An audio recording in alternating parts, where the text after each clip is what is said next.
Need advice? Ask a bee.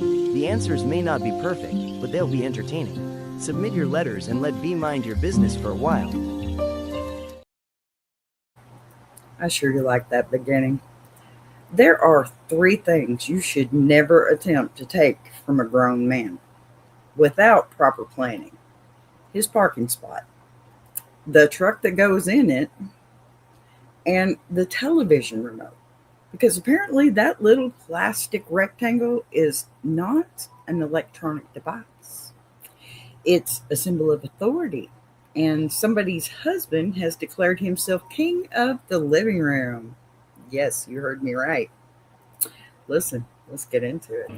A boss be rising, baby TV's igniting, turn the volume up, yeah the whole world's invited. From the gravel roads to the neon dreams, she built an empire out of broken wings. Boss be rising, sky ain't even the ceiling when she hits go live, everybody feels it.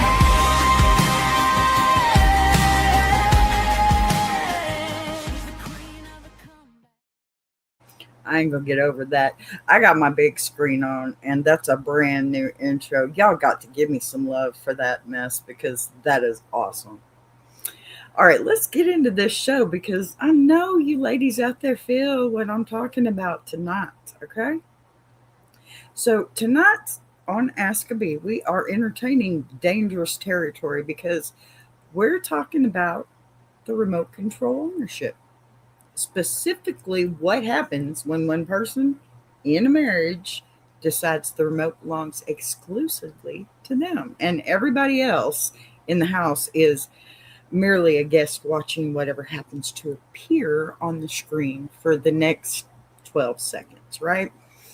Our writer says her husband insists he is not controlling, which would probably be easier to believe if he could leave one channel alone long enough for anybody to learn the main character's name. Mhm. Yes, she has seen the beginning of hundreds of dozens of documentaries. What does she say? Countless sporting events, several weather forecasts, and possibly half of a cooking show.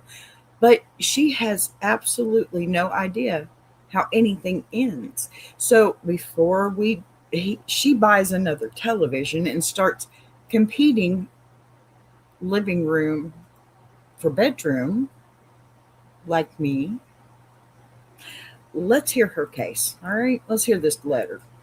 Let me read this to you real quick. All righty. Dear B, I love it when it starts like that. I love my husband, but I believe the television remote has given him a level of power no ordinary human being should possess. He's he refuses to let anybody else hold it. Okay? Not sometimes, not when he gets up, not when he goes to the kitchen. The remote travels with him like it contains nuclear launch codes. Yours too? Sorry. If I reach for it, he immediately wants to know what I'm doing. What am I doing? I'm trying to finish the program we started 14 minutes ago. He says he is not controlling, but I have noticed that people who announce they are not controlling are often saying it while physically controlling something. In this case, it is the entire television. He sits down, picks up the remote, gets comfortable, and begins what I can only describe as a nightly search for a program apparently unavailable on any channel currently known to mankind. Imagine that. So he changes channels constantly. I do not mean during commercials. I mean constantly. We will start a movie. Somebody walks into a room, dramatic music starts playing.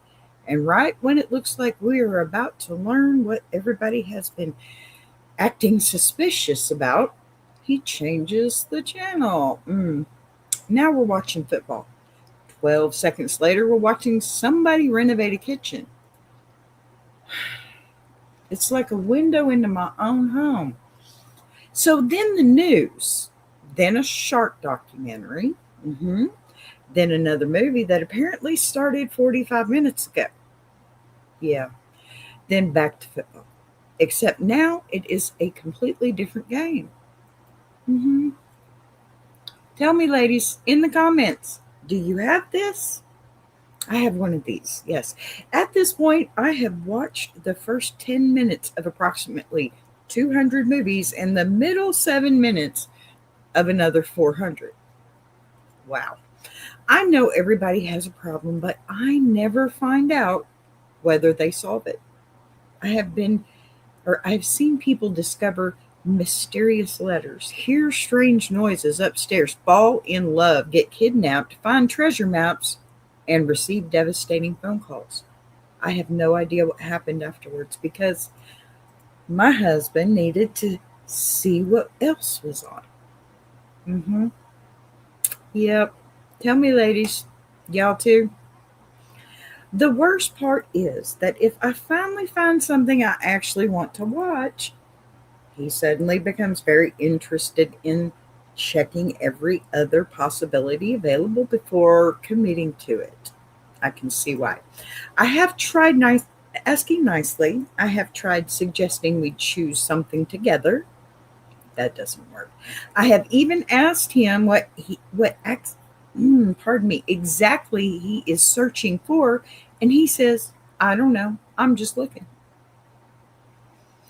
B, how do you find something when you don't know what you're looking for? I'm starting to think there is no destination. Amen, sis. The surfing itself is the entertainment. Meanwhile, I am developing emotional attachments to characters I will never see again. Oh, that's tragic. Last week, I got invested in a woman trying to save her family business, and before I could find out whether she succeeded, I was watching a man catch a catfish. Now, see, I probably would watch the catfish, but that's just me.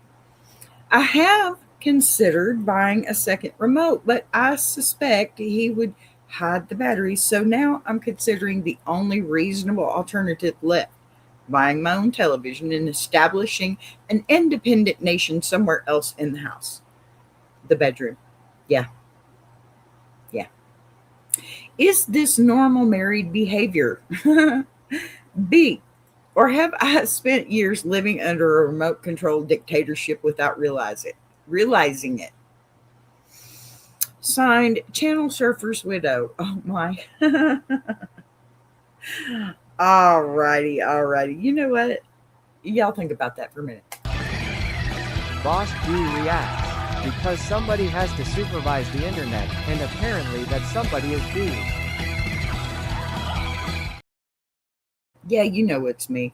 All right, that's crazy. That is so crazy. What do y'all think? Tell me about this, okay? What do y'all think? Hmm? The sacred remote, right? When did the remote become personal property in the first place? Somewhere along the way, the television remote stopped being a household object. How does that happen? And it becomes this plastic, tiny little throne, kind of, like an altar almost. I mean, you just don't really know what to call it. But one person, just one, claims it, keeps it beside them, carries it when they leave the room. Yes, dear, I know that situation. And somehow remains in charge of the television even when everybody else is watching too. Yeah. Is remote possession really 9/10 of the law? It's a good question, right? And why can handing somebody else the remote feel like surrendering control of the entire evening? Seriously. I mean, inquiring mind here wants to know. And what's with when you try to suggest, hey, let's watch something we all want to see? All of a sudden it's a action movie or some guy thing, and it's a guy and a bunch of girls, or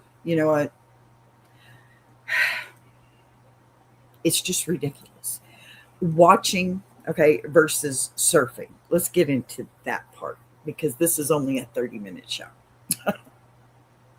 Listen, are we watching television or shopping for television? That's my question here. There are people who turn on the television because they want to watch a particular program. And then there are people who seem to enjoy searching for something to watch more than actually watching anything. I'll be honest, when it comes to YouTube, especially, I'm the first one to be surfing through, but I've got subscriptions. I've got people that I watch daily that come up every now and then or come up all the time, like me. Because, yeah, I know I post too much, but hey, I'm trying to fix that. Excuse me. I got my Beyonce going. It's hot in Texas, y'all. Yeah, I got hair everywhere too. So they find a perfectly good movie, right? They stay for 5 minutes and then suddenly they're convinced that something better might be happening 3 channels away. At what point? I'm just asking if anybody knows this. Let's see. Hi, how are you, Crystal? Thanks for being here. Maybe you know. At what point does channel surfing stop being the way you find entertainment and become the entertainment itself? That's my question. Probably for all husbands that have control of the remote control. Because it's almost as if, well, if I just watch a little clip, I know the whole story. Is that the case? Truly, train me. Because if that's the case, there are so many shows that I wanted to see I didn't get to see before. Let me know, okay?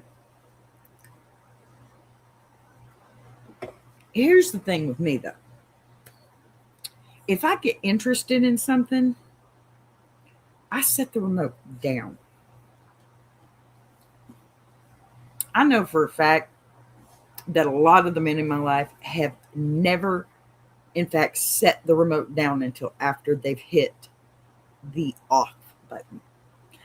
And let me tell you, that's not something that happens all the time or frequently. Because, listen, there is a chair. We've already had this discussion. There is a chair that has a place for a remote, and that belongs to them, correct? Am I wrong? I don't think I'm wrong in this one because my grandfather had it. My dad had it. I mean, everybody's got their spot, right? And usually a spot for the remote. And it's usually by dad's chair, is it not? And moms, we just sit there and find something else to do, don't we? Unless we just get into what they're watching. Now, I'll tell you, I'm Southern. I don't want to hear it. And if you're out there, yes, I'm about to say it. I have 2 sports that I watch. NASCAR. Yes, I'm a Southern redneck woman. Get over it. And the Dallas Cowboys. There you go, Walt. I said it. Listen, I will sit and watch that with him. But if there is anything else on, usually I'm in my computer doing videos because I'm just not a politics type of person. I'm just not. I have more fun watching all these other people that I started with here on YouTube making their stuff move, helping them. That's my thing. I'm not a TV person. If I watch TV, it's my friends and teammates and everything in their shows. And sometimes my own to see what I can fix. But, I mean, sure. Look, I got a remote. This one's mine. My TV's right there. And I guarantee you, if I turned my camera around, you would see that that's me up there. I'm watching my own show to see how my video is running. I'm a technical person. That's what I do. But my husband sits there with his remote in his hand 90% of the day when he's sitting in his chair. If he's not sitting in his chair, it's sitting on the arm of his chair. Yep. So listen, the 12-second attention span. Why can't some people leave the channel alone? Constant channel changing can come from boredom, impatience, habit, short attention spans, or that nagging feeling that something better might be on somewhere else. For some people, flipping channels may actually feel relaxing. I've been there. Right before going to bed, flipping through videos. Just, I don't know, put something up that'll make me go to sleep. Put something up that's boring as hell, right? It's relaxing. But they're actively doing something instead of passively watching. That's the problem, right? But for the person sitting beside them trying to follow a story, it's like trying to read a book. While somebody turns the page every 12 seconds, can you two completely different television watching styles peacefully coexist on the couch? Not in my house. Definitely, definitely not in my house. Think about it. These scopes are brought to you by Earl's Skeeter Yeeter 3000. If it don't get rid of the mosquitoes, it'll definitely get rid of the neighbors. I just love my little ads. They're just fun. They give me a little second to grab me a drink. So the tiny household power struggles, right? It's rarely just about the remote. The remote belongs to the same strange category as the thermostat or the truck or, deciding where to eat, choosing what route to drive. And before you say, yes, the thermostat is mine, I am telling you right now, I'm 55 next month. The thermostat is mine and don't you touch it. Got it? Good. Now, choosing what route to drive, controlling the music in the car, picking which side of the bed belongs to whom, or deciding what everybody watches together. They're tiny, everyday decisions that shouldn't matter very much until the same person always seems to be making them, right? All those decisions. When does a harmless preference become control? And when does an ordinary disagreement become a reoccurring household power struggle? It's a remote control. It's a television show. Do something else. Get creative. Look, my ruling on this one, honestly, who gets custody of the remote? I'll be honest with you. I'm going to say this plain and as clear as I possibly can. In my household, if he's not in the room, it's fair game. But you best believe as soon as he comes back, he's going to get it right back. He can go take a shower. Here you go. He can go outside and do something. Here you go. And that's just the way it works in my house. 34 years with a man, you learn his little idiosyncrasies, I guess you could say. Look, y'all, you do what you got to do, right?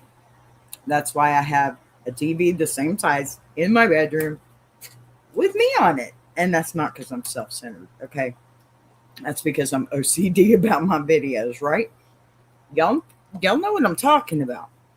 So does Channel Surfer's widow accept that this is simply how her husband enjoys television and learns to live with the flipping? Should they negotiate actual shared custody, her show, his show, designated remote time, or, I don't know, some kind of household ceasefire? Or has that marriage reached the point where preserving domestic tranquility requires the ultimate solution? That's this house.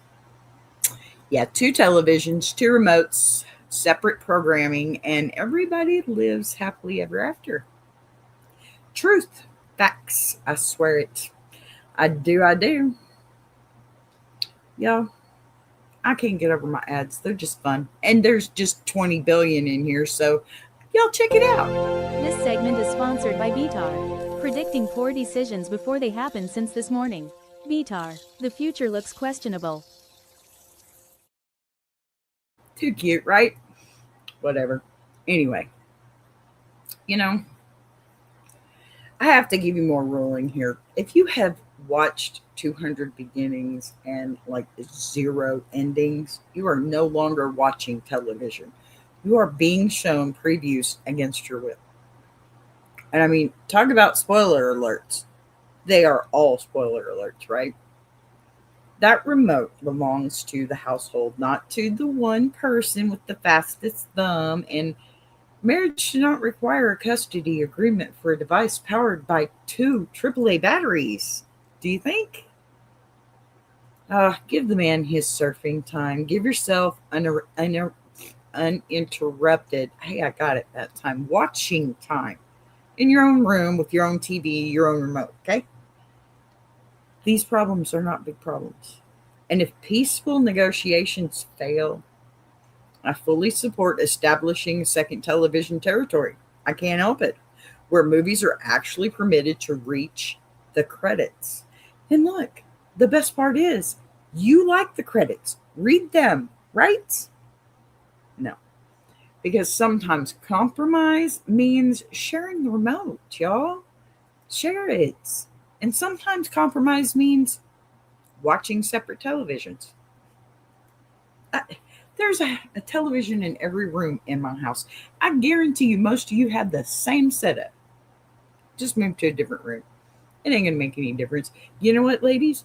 That's the best time to find a room in your house and make it yours.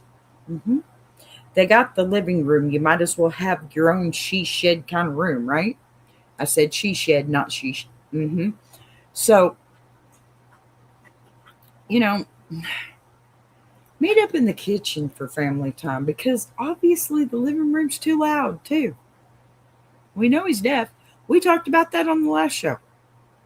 So, 2 people who still love each other very much can coexist without fighting over remote control. Okay? Listen. It's not that hard. It truly isn't. All you have to do is get along. And maybe there is a show you both could like together. Maybe during all his surfing, you could pay attention and do what I did. Start asking him questions just as soon as he turns it. Don't give him time to listen to it or watch it. Okay? Make sure you're louder than the TV. Yeah, it's okay. He doesn't watch this. Just turn the damn TV down and listen. Y'all, just get along, would you please? Oh my goodness. Seriously. The remote control is not a family crisis. The front room does not have to be a family room. Your room can have the same size TV he has with a remote control. And yes, it's Roku. And yes, I'm good like that. Listen, I don't know what else to tell you about that because that was my only other solution to just get one for myself, put in another room. And here I am all by myself in this other room with a big old TV.